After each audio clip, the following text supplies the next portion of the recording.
करने की कोशिश करेगा। शास्त्री जी भी कुछ कहना चाह रहे हो? शास्त्री जी, इस लिहाज से जैसा एचएस रावत जी कह रहे हैं कि पुतिन की कुंडली बहुत स्ट्रांग है, तो फिर नीति निर्णायक और जो युद्ध का परिणाम होगा सब तो पुतिन तय करेंगे, जेलेंस्की के हाथ में फिर कुछ नहीं है, उनकी कुंडली में कुछ नहीं है।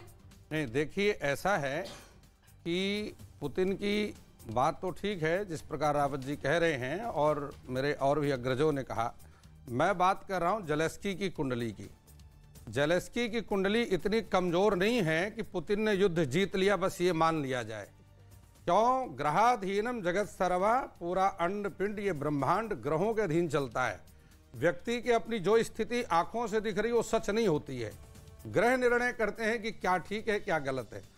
जेलेंस्की की कुंडली वृष लग्न की कुंडली में केंद्र में अकेला शनि बैठा हुआ। आचार्य जी देखिए, मैं आपकी बात को नहीं काट रहा, लेकिन यहां केंद्र में अकेला शनि है, पाशविक योग बना हुआ है। कुंडली इसलिए पावरफुल नहीं है वो कुंडली, एक ही ग्रह बैठा है, वो भी पापी ग्रह बैठा हुआ है। अगर केंद्र में कोई महापुरुष राजयोग बनेगा तो कुंडली को पावरफुल बोला जा सकता है। इसका मतलब मुझे लगता है वैदिक पाराशर पद्धति के हिसाब से जो जेलेंस्की की कुंडली है वो कमजोर है। बाकी आप विद्वान है, आप बताइए। लेकिन एक बात आप प्लीज अपने दर्शकों को बता दीजिए, क्योंकि बाद में किसी भी तरह की वीडियो वायरल हो और ज्योतिष विद्या का मजाक उड़े। ये कुंडलियां हमें ना तो जेलेंस्की ने दी है ना पुतिन ने दी है, ये इंटरनेट के माध्यम से कितनी सही है ये हम भी नहीं जानते। तो मैंने आपको जो उनकी हालत और सेहत के बारे में बताया, उनकी कुंडली देखकर बिल्कुल नहीं बताया। शनि जब कुंभ राशि में आता है और आपकी वजह से जब लाखों लोग मरते हैं और वो भी बेकसूर, आप भूल नहीं सकते कि स्कूलों पर बम गिरे और बच्चे मरे हैं, तो शनि ऐसे लोगों को उनका दंड जरूर देता है। मैं शनि के न्याय होने के तरीके से आपको बता रही हूं।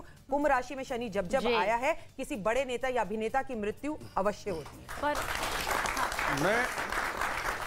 मैं आपको बतला रहा था, न्याय करेंगे भी मुझे लगता है, पर वो शायद आगे की बात है, अभी के कर्मों का फल आगे मिलेगा।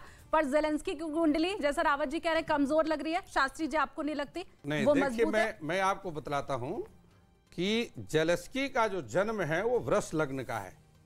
वर्तमान समय में ग्रहों का जो गोचर चल रहा है, इस समय यदि आप देखें तो शनि नवम भाव का स्वामी भी है और दसम भाव का स्वामी भी है।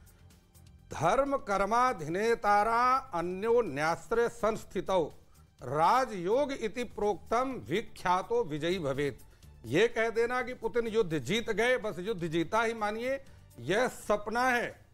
जेलेंस्की का अभी भी पूर्ण राजयोग बना हुआ है और वो पुतिन सारे एड़ी से चोटी का जोर लगा दें, जेलेंस्की अभी अपना शस्त्र डालने वाले नहीं है। उनका राजयोग पूरी तरह से बना हुआ है और उनको इतनी अधिक सपोर्ट मिलेगी, एक स्थिति आएगी कि जेलेंस्की के पसीने छूट जाएंगे और उनको ये मानना पड़ेगा कि जेलेंस्की भारी है, पुतिन की स्थिति कमजोर हो जाएगी। के हिसाब से ये बताओ ना आचार्य जी, कुंडली के हिसाब से बताओ। कुंडली की स्थिति, आप विद्वान हैं, आप कुंडली के हिसाब से बताइए कि वृष लग्न की कुंडली है। मैं वृष लग्न की बात कर रहा हूं। में केंद्र में कोई शुभ ग्रह ही नहीं है और उसकी कुंडली उसके त्रिकोण और दसम भाव का स्वामी है। बताना चाहते हैं कि जेलेंस्की के ऊपर पुतिन क्यों भारी है और वो उसके ऊपर क्या पूरे वर्ल्ड के ऊपर भारी है? यहाँ किसी स्थिति में भी जेलेंस्की पर भारी नहीं बन सकता क्योंकि उसके दसम भाव का स्वामी भी शनि है, बैठा हुआ है। नहीं, दसम भाव का स्वामी भी शनि है और त्रिकोण का भाव का स्वामी भी है। देश के राजा का दसम भाव नीच हो तो पावरफुल कैसे हो जाएगा? चलिए, ज्योतिष से ही कहा जाता है, आप सभी ज्योतिष आचार्य हैं, विज्ञान एक ऐसा विज्ञान है केंद्र में सबसे मजबूत होता है जी, जो उसका केंद्र वर्तमान में भविष्य की तस्वीर यहाँ पर दिखाता है। हालांकि ये भविष्य की तस्वीर 100% कोई भी नहीं कह सकता कि कितनी सटीक हो सकती है,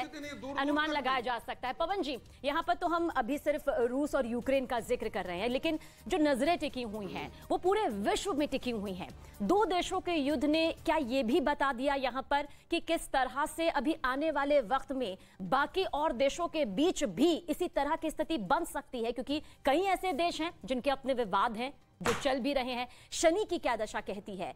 क्या दृष्टि जो है या शनि का कुंभ का जो गोचर है यहाँ पर वो भी असर डालता हुआ नजर आता है? जी, बहुत अच्छा प्रश्न है ये, और मैं इस बारे में एक बात कहना भी चाह रहा था उस समय ब्रेक पे जाने से पहले, लेकिन ब्रेक हो गया था। जर्मन फैक्टर को हम भूल रहे हैं। जर्मनी अपनी पावर्स को फिर से दुनिया के सामने ला रहा है, धीरे धीरे ला रहा है। उसको एक बड़ा झटका यूरोपियन शक्तियां देना चाहती थी, उन्होंने दिया, खासतौर से अमेरिका।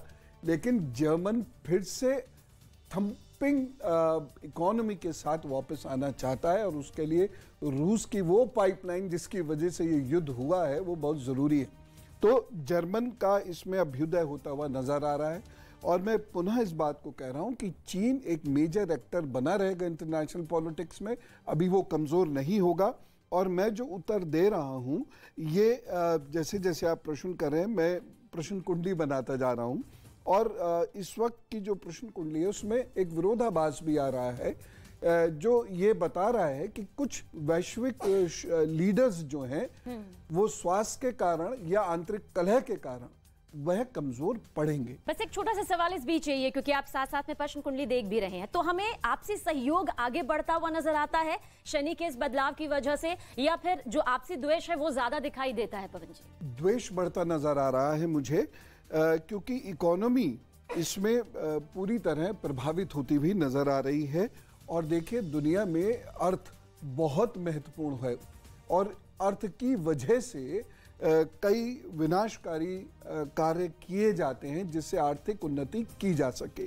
और यहाँ पर जो स्थिति है प्रश्न कुंडली में जब मिथुन लग्न है और मीन के नवमांश में वो बन रही है तो अर्थ को लेकर कहीं विरोधाभास अवश्य आएगा, इधर चीन से, उधर रूस से, उधर जर्मनी से, उधर अमेरिका से। मिथुन लग्न अभी आ रही है और दसम भाव के अंदर बृहस्पति स्वराशि में बैठा हुआ है और उसकी उच्च दृष्टि आर्थिक यानी धन के ऊपर है।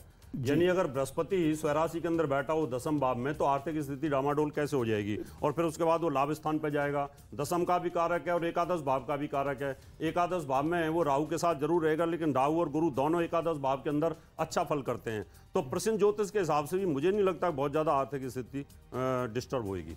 अगर आप इसको बिल्कुल अन्यथा मत लीजिएगा, क्योंकि ये विद्वानों का मंच है और यहाँ पर तर्क वितर्क होनी चाहिए। देखिए यहाँ पर जो स्थिति है मिथुन लग्न है जी। मिथुन लग्न को बुध देख रहा है और बुध और सूर्य की जो अंश है 29 अंशों पर सूर्य है, ये तो स्पष्ट ही है, और 15 अंशों पर ये बुध है। ये बुध जब तक अपने लग्न को देखेगा अच्छा है, ठीक है, लेकिन उसके बाद हम इसमें ये देखें कि जो शनि की स्थिति है वह अष्टम भाव में चली गई, क्योंकि हम शनि की स्थिति को इग्नोर नहीं कर सकते क्योंकि प्रश्न कुंडली में शनि नवमेश होकर अनिल जी क्या आप कहेंगे? आप वत्स जी को भी सुन रहे हैं, आपने रावत जी को भी यहाँ पर अभी आपने सुना है, क्या आपकी कुंडली, क्या आपका भविष्य कह रहा है कि शनि का क्या प्रभाव? दोनों विद्वान हैं, अपनी अपनी बातें रख रहे हैं। और मैं जहाँ तक समझता हूँ अगर मिथुन लगन देखा जाए तो शनि की स्थिति जो है वो मूल त्रिकोण में आने से बलवान होगी। अष्टम भाव में आर्थिक दृष्टिकोण से कष्ट आते हैं, लेकिन जब ये नवम भाव में 17 जनवरी को प्रवेश करेंगे तो शनि की स्थिति बलवान अवश्य होगी। और अष्टम भाव का शनि ऋषि लोमश के अनुसार दीर्घायु भी देता है और हर प्रकार के कष्टों को भी हरता है। ऋषि लोमश यानी जिन्होंने काकभूषुंडी को एक ज्ञान भी दिया और साथ ही फिर वापस भी बुलाया, और शायद वही जिन्होंने युधिष्ठिर के साथ में पूरी तीर्थ यात्रा भी की। सबसे बड़ी समस्या ये होती है हम लोगों के सामने कि हमारे सामने कुंडली किसी की नहीं होती। अब कुंडली, अब देखिए, अब मेरे पास बाय द वे जेलेंस्की की कुंडली में मेष लगन है, अब आपके पास वृषभ लगन है। अब अगर मैं मेष लगन से फलित करूं तो मेरे तो सूत्र बिल्कुल उल्टे जाएंगे। हमारे पास अगर आप कोई प्रोग्राम करते हैं तो कितना ही अच्छा हो, आप हमें उनकी कुंडलियां भी जो सही हो वो हमारे सामने रखें, क्योंकि हम लोगों ने देखिए 40-50 साल तपस्या करके इस लाइन में आए हुए होते हैं, है ना। तो मैं जहां